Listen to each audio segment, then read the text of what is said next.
All right, as week 2 of the government shutdown drags on, we're not just talking about DC's dysfunction.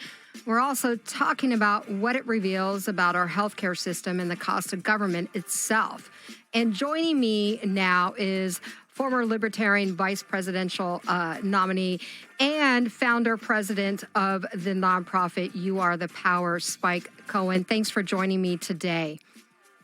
Absolutely, Angela. Thanks for having me on again. So, you hear this, a lot of people says the government shutdowns are proof of how little government we actually need. So let's start there. What's your honest take on this particular one? Is it a political stunt or a teachable moment about how bloated the federal government has become? Well, it's actually both of those things, but just let's take a step back for a moment. The government's not actually shut down. Yeah. They're still robbing us. They're still running up debt in our names. They're still ordering us around. They're still spying on our every action that we take. We're still paying taxes. We're still paying. Well, that's what I meant by they're robbing us. But yes, they're robbing us in all the various ways they rob us, including taxes. But what they do is they try to front load the shutdown to cause as much pain and impact on our day-to-day lives as possible. There's, reduced flights happening right now because of fewer TSA workers. Yes. There's all these things that they do to try to make things harder for us, because ultimately it's all about trying to convince us that we have to agree to that we have to push for Congress to pass whatever the newest omnibus monstrosity is to be able to reopen government. And so, it is a stunt, but it's a perpetual stunt that Republicans and Democrats do, where every single year, instead of passing responsible budget items throughout the year that actually fund the government in a responsible way, they wait till basically the very last minute and say, if you don't pass this omnibus bill, this one's around $7 trillion bill. Yeah. If you don't pass this and all the nonsense that's in it, the government's going to shut down. And they do it every single year. They govern by crisis as policy. Yeah. Now, earlier this morning, we had Maryland Congressman Johnny O, and he did an interview, and he said something I was just discussing earlier, that, quote unquote, he says, we need a larger conversation about why healthcare is so expensive. So let's have that conversation here. From your point of view, why is it so expensive?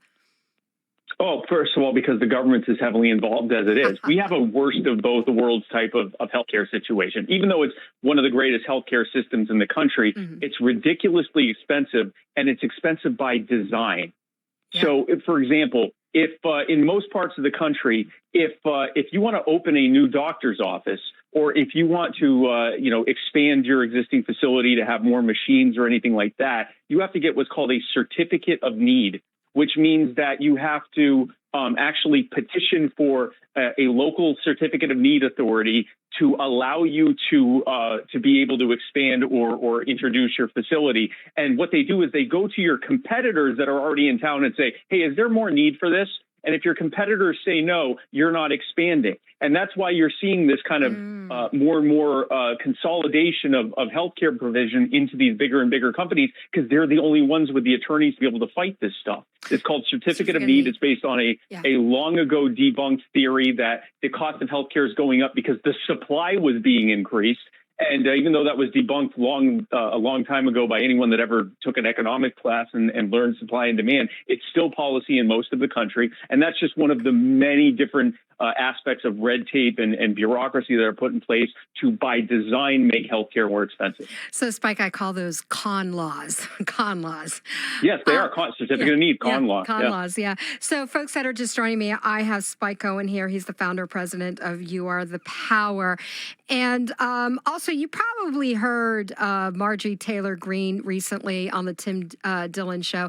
And she joked about something. I'm going to play the audio real quick. Hold on. I've been here in Washington all week, and I've been at my office. I've been in the Capitol. There's two things I couldn't find this week. I couldn't find anywhere the Epstein files, and I also couldn't find the Republican plan to fix the absolutely destroyed health insurance industry that got wiped out in 2015 with Obamacare. Those are the two things I can't find. And when Republicans, and I'm criticizing also Congress big time. I'm really grateful to a lot of the things the president is doing, but I'm really upset with the direction Congress is going. So, were you able to hear that? Oh, yeah. Yeah, I heard it. So from your perspective, then, what would a real plan look like? I know we talked about con laws, but what else should we be talking about?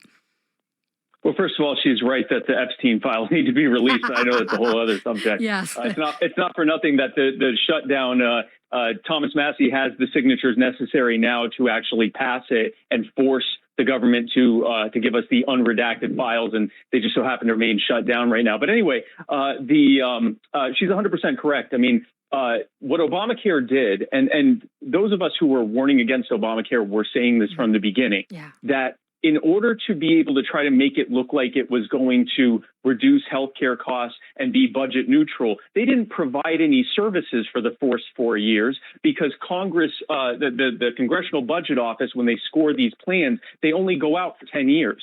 So what they did was they gamed it by saying, well, we're only going to start collecting taxes and fees on it for the first 4 years. We're not going to be paying out anything. And then, the last 6 years will actually start paying out. And so by doing that gaming of the system, they were able to sell it to the more, I guess, moderate Democrats who they needed to actually pass it. But the consequence of that is that we're now seeing that, because we don't freeze healthcare every 4 years, every decade. What we're seeing is it's just the costs are spiraling out of control. And the reason is very simple. Whenever you subsidize something, you're going to make it more expensive in the long term. If I'm selling you a service and you're deciding out of your own pocket how much you can afford to pay, we got to figure out what you're going to be able to pay that can provide you with the best value. But if we can pass that cost on to someone else, the taxpayer or your insurance pool or whatever else, that necessarily you can now get as much as you need and someone else is essentially paying for it. Well, the reality is we're all in this pool, both as insurance holders and taxpayers. And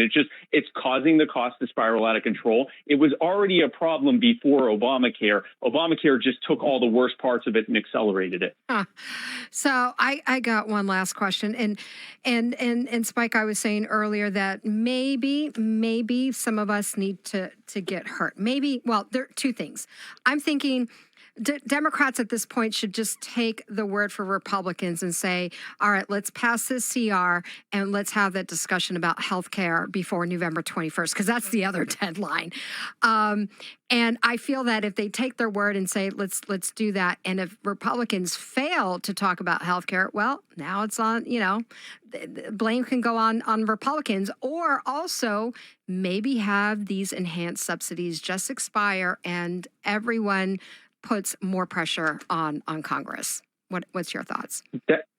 Well, I think there's no way that they're not going to pass the subsidies. That has become yet a fourth rail in politics, right next to Social Security and Medicare. And it's unfortunate because it's those subsidies that are driving up costs, just like Social Security and Medicare are creating all the problems they're creating, but people are so reliant on it. This is something that libertarians say a lot. The government breaks your legs, steals your wallet, and then uses some of the money to buy you crutches. Now, we can look at that from the outside and say that's a terrible thing, but the problem is everyone's essentially hobbling around in need because they've been robbed and had their legs broken.